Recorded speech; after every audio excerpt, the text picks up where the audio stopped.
On the HealthWatch tonight, days after Canada became the second country to legalize marijuana, Canadian scientists say it's time to conduct more research on the effect smoking pot may have on the lungs. Dr. Mallika's here. So is this a little too late? Well, I think it just goes to show that there are experts out there who are still really concerned about the long-term effects. I mean, many are touting the medicinal uses, but I think a lot of experts are saying those are being overstated and the potential risks might be understated. We know that marijuana is similar to tobacco, but it has THC, which causes that characteristic high.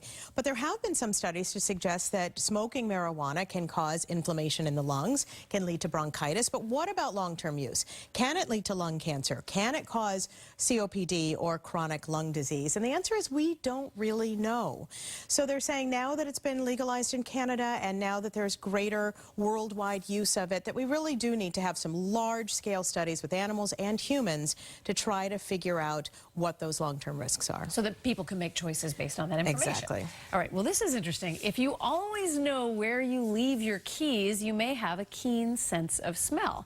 Researchers at McGill University say people with better spatial memory are also better at identifying scents. Okay, that's an interesting connection. I love this study. Okay, so researchers took 57 young men and women and they had them sort of use a virtual city game, sort of going up and down the streets, looking at different landmarks, and then they had them sort of find a route between different landmarks, trying from memory. Then they had those same people smell 40 different scents, so things like strawberry and cinnamon and basil, and they found that the people who were better able to navigate the virtual city also were better able to identify the different odors. Now, then they went and had them do MRIs, and they found that similar regions of the brain are involved in both skills.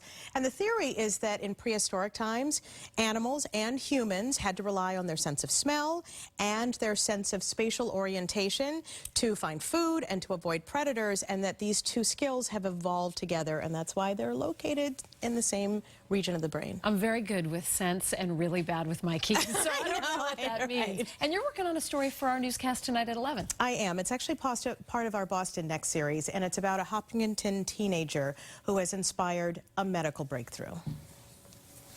We said to each other in the hospital, we don't want people to forget her.